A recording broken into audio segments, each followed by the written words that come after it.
Selamat pagi Mbak Paulina. Pagi Mbak Kris. Kita lanjut hari ini untuk prakarya mengenal langkah 3 ya. Kan kemarin kita udah di langkah 1 dan 2 nih. Nah, langkah 3 ini kita tentang penilaian dan klasifikasi untuk demam dan masalah telinga. Jadi, jika kita dapat kasus anak, nah misalnya datang dengan demam, Iya. tanyakan dia demam. Nah, kalau misalnya ibunya bilang iya, kita lingkari anamnesisnya. Atau waktu datang kita raba dia panas, kita lingkari panasnya. Nah, atau kita saat itu diukur lebih dari 37,5, kita lingkari seperti itu. Iya. Jika iya, tentukan daerah endemis malaria. Maksudnya ibu ini tinggalnya di daerah mana. Nah, nanti bisa buka di bagan, ada di halaman, di situ kota-kota yang termasuk endemis atau tidak. Atau misalnya ibunya nggak tinggal di daerah endemis, tapi beberapa hari yang lalu dia baru saja dari tempat yang dari endemis itu. Nah, itu kita tandain ya, seperti itu. Nah, jadi kalau dia endemis kita lingkarin, atau misalnya dia non endemis sama dilingkarin juga, ya. Jadi 2 minggu terakhir tuh riwayatnya ditanyakan. Kemudian di sini di buku bagan tanyakan demamnya udah berapa hari, seperti itu. Jika lebih dari 7 hari, apakah demamnya setiap hari. Kemudian selanjutnya tanyakan apakah pernah menderita malaria atau sudah minum obat malaria, seperti itu. Kemudian mengenai campak juga ditanyakan, apakah anak menderita campak dalam 3 bulan terakhir. Nah, kalau ibunya bingung campak itu apa, jelaskan campak itu Bu ada luka di mulut, atau ada matanya ada bernanah, atau korneanya tuh ada keruh, jadi di mata itu kayak ada keruh seperti selaput.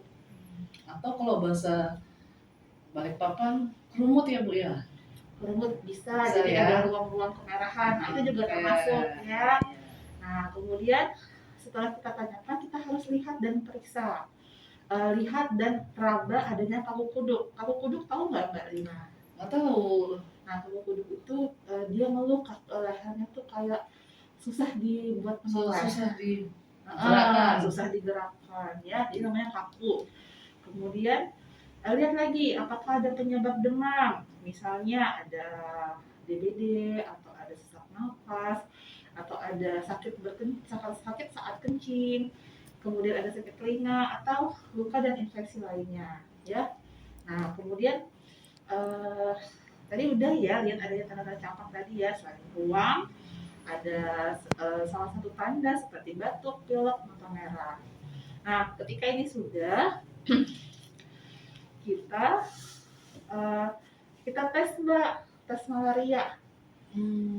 Dites dulu malarianya. Nah, dia positif atau negatif, seperti itu. Nanti setelah ada hasilnya positif atau negatif, kita langsung ke klasifikasi demam. Hasilnya negatif positif? Nah, kalau positif, misalnya dia ada dari daerah endemis, positif. Nah, kita lihat nih di sini di buku bagan ada hijau, kuning, merah. Nah, kalau misalnya dia punya tanda bahaya umum, nah atau kaku kuduk, itu dia penyakit berat dengan demam. Kalau yang tadi Mbak tanyain dia positif, nih kita lihat nih dia ada positif demamnya lebih 37,5, atau anamnesis, atau dia teraba panas dan dia positif, berarti dia positif malaria. Di kuning ya Mbak, klasifikasinya. Nah, ini ada tindakan-tindakannya. Obatnya, misalnya dia malaria nih, jadi tindakannya yaitu beri obat malaria oral yang pertama, kemudian beri 1 dosis paracetamol demam, kemudian jangan lupa kunjungan ulangan 3 hari jika masih demamnya harus lebih dari 38 ya. Kemudian nasihati kapan harus segera kembali, dan jika demam berlanjut lebih dari 7 hari merujuk untuk penilaian lebih lanjut. Nah, ini udah yang endemis. Nah, kalau misalnya non endemis, nah dia nggak ada warna kuning Mbak, cuma ada warna merah sama hijau. Misalnya dia itu nggak ada bahaya umum, nggak daerah endemis, berarti dia masuk di hijau, demam bukan malaria. Oh, berarti mungkin kemungkinan demam lain ya. Iya, seperti Kemungkinan itu. demam sakit lain. Oke. Sampai di sini udah ya, yang Iya. malaria ya. Oke. Nah, kita turun lagi ke bawah Mbak, yang campak. Oh. Nih, misalnya nih, tadi kan salah satu tandanya tuh ada dia kekeruhan mata, kemudian batuk pilek misalnya. Nah, misalnya dia nggak ada keluhan sama sekali. Nah, berarti di sini campaknya nggak ada ya. Untuk yang campak, Mbak, misalnya kita nggak nemukan tuh dia gejala campak, kita lewati aja. Oke. Nah, setelah campak itu ada pilihan demam berdarah ya. Nah, apa sih bedanya dengan demam malaria sama demam yang berdarah itu? Demam berdarah itu jika dilihat ini 2 sampai 7 hari. Kalau baru 1 hari dia nggak masuk ya. Dia baru kemarin berarti nggak dihitung. Nah, kalau misalnya udah 3 hari demam, nah itu udah masuk kategori dia infeksi dengue ya. Nah, selain ditanyakan demam, apakah badannya teraba dingin juga, adakah lemas, mual, Jadi kita muntah. menanyakan semua itu ya. Iya, nyari perut. Nah, ini semua ada di sini. Jadi ini buku bagan memudahkan banget nih. Misalnya Mbak, apa aja sih mau ditanyain? Nah, ada sudah di sini. Bagaimana kalau ibunya tidak tahu? Kalau kita tanya tidak tahu, Nah, tidak tahu. Ini kan di form yang tanyakan ya. Nah, sekarang kita lihat nih sebelahnya, lihat Teraba ya. Ya, kita periksa Mbak. Ini ada namanya periksa tanda shock, lakukan pemeriksaan CCTVR. Nah, ini namanya color, capillary refill, temperatur, pulse volume, dan pulse rate. Jadi kita lihat kaki tangannya pucat nggak. Kita bandingkan tuh sama tangan kita sama kaki tangan anaknya ya. Terus waktu pengisian kapiler lebih dari 2 detik itu misalnya kita tekan nih kukunya. Waktu kita lepas, misalnya gini saya contohin. Nah, kita tekan, kemudian kita lepas. Nah, kalau dia kembali pinknya ini dalam kurang 2 detik berarti normal. Kalau tidak kembali berarti ada masalah. Ya. Iya. Kaki tangan teraba dingin enggak? Gitu kan normalnya hangat ya. Atau tidak dingin. Kemudian nadinya lemah. Nadinya teraba lemah atau tidak. Kalau nadinya bagus aja normal berarti bagus. Atau nadinya malah cepat. Nah, itu juga nanti kita hitung ya. Terus lihat adanya perdarahan di kulit. Nah, jadi kita lihat di kulit nih, Mbak. Nah, untuk pemeriksaan perdarahan di kulit, Mbak, biasanya ada merah-merah tuh di sini.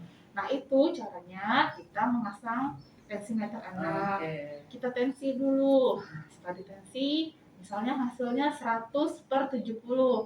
Nah, itu 100 ditambah 70, 170 dibagi 2. Hasilnya sama dengan 85. Nah, jadi kita tensi ulang, 85 kita tahan selama 5 menit. Setelah ditahan, kemudian dinormalkan, kita lepas, nanti kita lihat merah-merahnya. Kalau lebih dari 10 kali itu curiga demam berdarah. Tapi kalau kurang dari itu nggak masalah, normal aja ya. Ya. Kemudian lihat lagi Mbak, ibu ada mimisan nggak anaknya? Terus ada gelisah nggak gitu ya, atau sesak nafas atau nafas cepat seperti itu. Sudah, nah nanti kita masuk Mbak klasifikasinya, ada 4 ya Mbak. Nah, masuk kategori mana? Oke, dari pemeriksaan tadi ya. Ya, misalnya dia cuma demam 2-7 hari tanpa satu tanda, berarti dia bukan demam DB ya. Nah, sama nih kalau misalnya yang kuning, setelah diperiksa hasilnya apa, nanti tinggal pilih ini.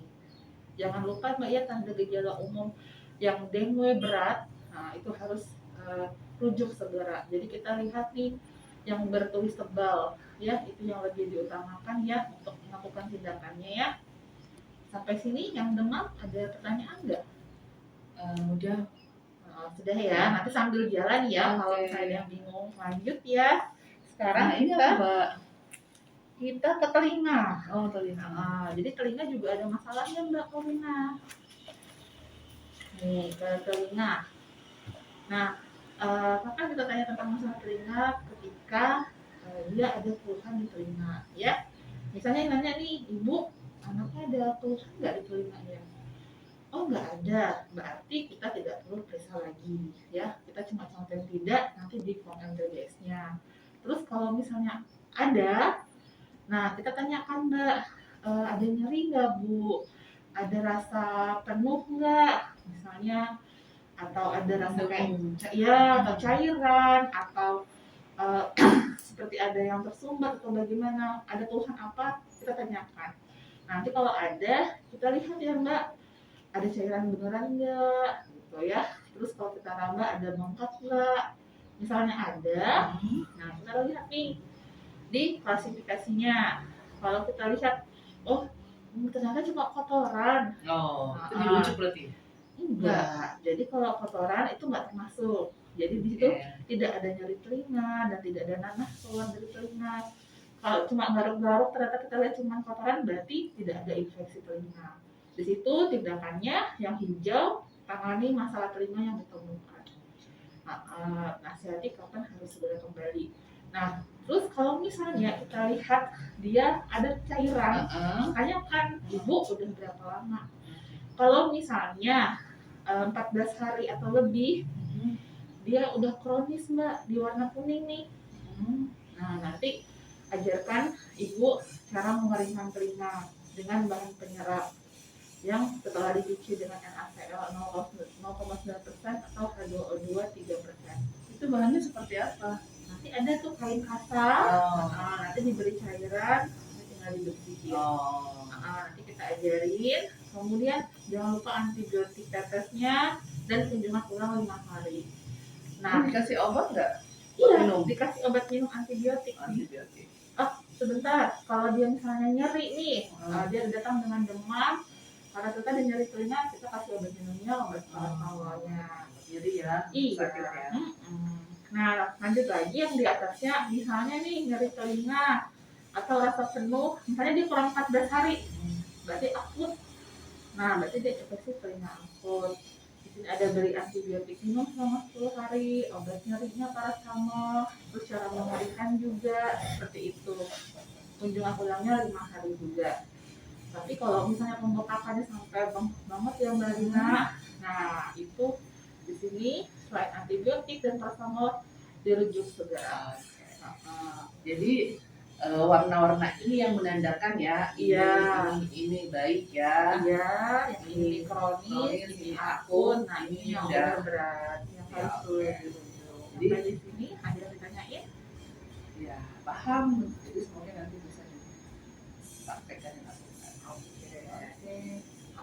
Sampai di sini dulu yang langkah 3. Nanti langkah selanjutnya kita di besok pagi ya. Pas jam 3 Kasih lagi ya. penjelasannya. Sama-sama.